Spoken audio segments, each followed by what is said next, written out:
This is the Roger Orozco Show. All right, guys, welcome to the show. The Star, Ashton.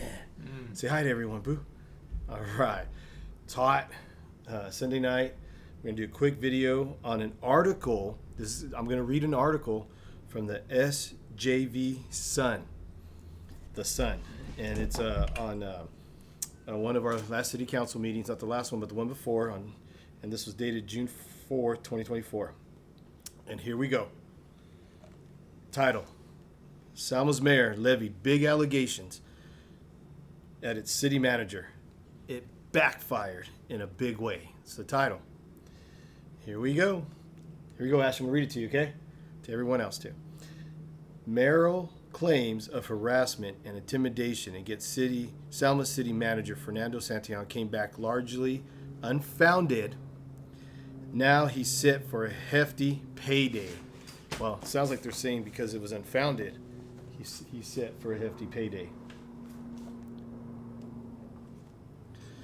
Salma City Manager Fernando Santillan is on track to receive a 5-year extension to his contract as part of a settlement over harassment allegations stemming from a high-profile city lawmaker. Monday's Marathon Salma City Council meeting featured harsh public comment over unproven harassment claims made by Salma Mayor Scott Robertson. The backstory. You okay, Ash? You good? I know it's pretty hot. Well, we got to do this. The backstory. Last year, Robertson filed a complaint against Santillan, alleging harassment and intimidation. But a third-party investigation returned poorly for Robertson.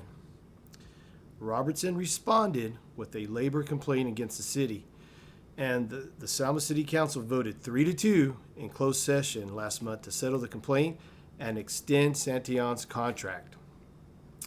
Inside Robertson's complaint, after delaying the extension, City Attorney Megan Crouch, I believe is how you say it, read the findings from a third-party investigation, which was conducted by San Francisco law firm Hanson Bridget.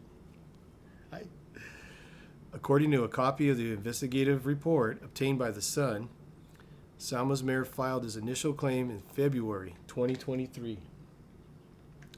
The overarching claims investigated by the outside investigators included whether Santillan engaged in workplace harassment or retaliation against Robertson, whether his conduct violated city rules or governing laws, and whether he engaged in harassment, intimidation, or other disruptive behavior in violation of city workplace violence policy. In his complaint, the mayor, Robertson, claimed that an email from Santillan referring to Robertson and his colleagues as members of the Salma City Council rather than mayor and members of the city council was an example of a threat or attempt at intimidation. Oh, come on, man. This is my personal opinion. That's bullshit. Let me go on.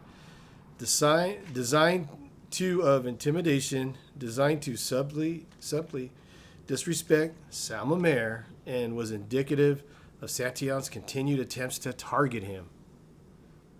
Oh, man. Okay. Sounds like because he didn't address him as mayor and members of the city council. Wow.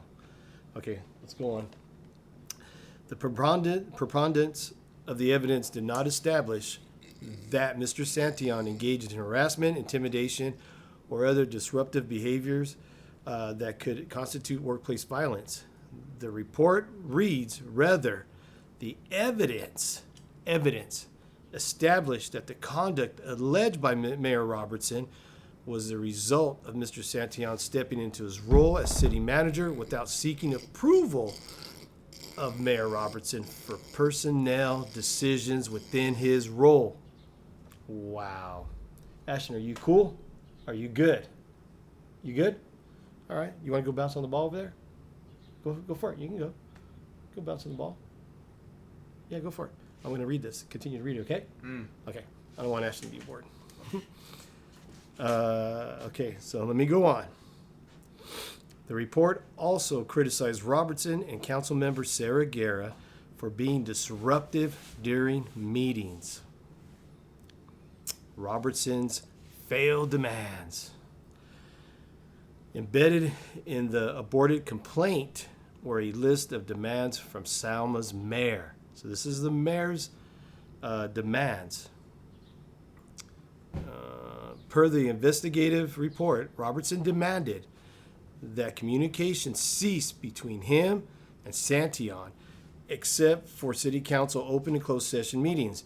Any other communications would have to be routed through the city attorney. So you can't talk to the city manager is what it sounds like, except for open and closed session meetings. Robertson additionally demanded that the city owe him, the city, that's taxpayer money, owe him, that's my opinion on that piece, owe him, going back to reading now, owe him $5,000 to the charity of his choice if Santion engaged in unwanted direct contact. Most glaringly, Robertson also demanded that the city pay his and his wife's health insurance benefits until he reached the age of 65. And read that again. It's a big point. Most glaringly, Robertson also demanded that the city pay his and his wife's health insurance benefits until he reached the age of 65. He's demanding this. He's demanding this. This is taxpayer money, and he wants to be paid, him and his wife. He wants him and his wife's health insurance paid until they reach the age of 65. Oh, man. Okay, let me go on. Failure of Selma to agree to these demands embedded in his complaint, Robertson claimed, would result in legal action against the city. Listen to this piece, Ashton. Failure of Selma to agree to the mayor's demands embedded in his complaint, Robertson claimed, would result in legal action against the city. Legal action against the city. Slightly less than 2 months after filing the government claim against Santion, and 2 weeks after Selma City Council members rejected the claim, Robertson withdrew his complaint, investigators noted. A historical issue for Robertson. It's not the first time Robertson has found himself on the wrong side of an internal investigation into conduct of city leadership. Robertson's testy relationship with former city manager Ken Gray necessitated a legal settlement agreement between the city and Gray in 2016, which barred Robertson from interacting with Gray. So it sounds similar, but it's flipped. That's what it sounds like, that piece. Hey, Ash, don't hit that ball because it's making a loud sound. The terms of the settlement obtained by the Sun mandated that failure by Robertson, this is going back to the Ken Gray contract, to abide by the terms of the no contact settlement with Gray would result in the city paying the balance of the former city manager's salary upon his immediate exit from the post. Okay. The big picture. While the council had the contract in place to extend on Monday, the council decided to delay the vote in order to make some revisions to the contract. Council members Beverly Cho, Blanca Mendoza Navarro, John Trujillo voted to delay the contract approval to another meeting. That trio had voted last month to settle the complaint and set up the contract extension. Per the city council's agenda, Santion will have his contract extended from 2027 to 2032 and earn a base salary of $342,063 starting in 2031. The council also made a formal apology to Santion for harassment, intimidation, and retaliation. So, the city council had to made a formal apology to Santion for harassment, intimidation, and retaliation. Oh, man. Oh, wow. The other side. Robertson fired back. during the meeting that the city did not provide an attorney for him and that the investigation did not interview everyone it should have. It's obvious, okay, they have them in quotes here. It's obvious these three did not want to hear the truth, Robertson said, referring to the trio who supported Santillan, and I call on the city council to open a truly fair evaluation of my claim with a neutral investigator and a legal representative, that I have a part in selecting who will be appropriately represent my interests, not just the interests of the three council members. End of the quote. Santillan responds. Santillan, okay, before I read this last piece by the city manager, let me just tell everybody out there, I've been reading the investigation report, and one of the biggest things there is our mayor filed this harassment complaint, but did not cooperate, nor did his sister-in-law that sits next to him.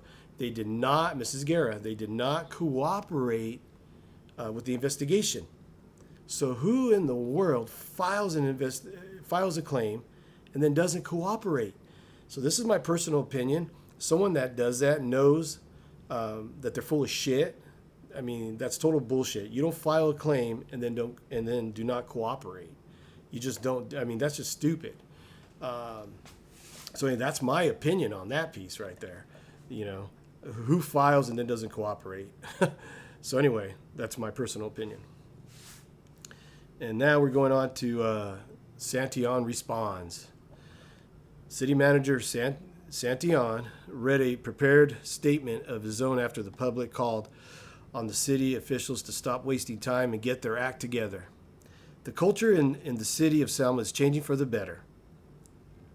And with that, now this is Mr. Santillan speaking here, in quotes, and with that change and progress comes pushback, sometimes from those who wish to maintain the status quo, because the status quo serves a personal agenda better.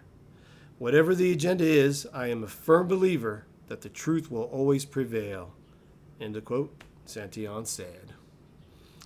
After saying that Selma is changing for the better, making progress, which results in pushback from those who want to maintain the status quo, Santillan praised the trio who supported him. You are true public servants who really want what's best for the community, and you stand firm on your convictions for the betterment of the city, even in the face of personal attacks, insults, and false narratives, Santillan said. Yeah, I agree with that piece too. I've seen that too. That's the end of the article. I would agree with that. Man, what a powerful article. The mayor, it looks like garbage once again. And so if you want to see this, I read this from the article on the SJV Sun, the Sun, on June 4th, 2024. It's an online publication. And anyway, I know most people, a lot of people probably didn't see that, don't know what's going on, but you see all the stuff on social media. So I wanted to make sure that everybody, I thought that summed it up. I mean, the investigation report is massive. It's almost 300 pages. There's a lot to say in there. Ash, come say bye to everyone. So we'll try to get to that later. But this article kind of summed it up a little bit, and I thought it was a good piece. So anyway, guys, please like, subscribe, share, and we'll try to get another video out pretty soon. And we want to go back to the school board also, because we got one of the worst majorities of all time running our school board when it comes to money and representation of us. Ashley, can you say bye to these guys? Oh, you gotta come over here? Come over here. So guys, thanks for watching the show. Hopefully that article, you guys like that article. You say bye? All right, we'll see you guys next time.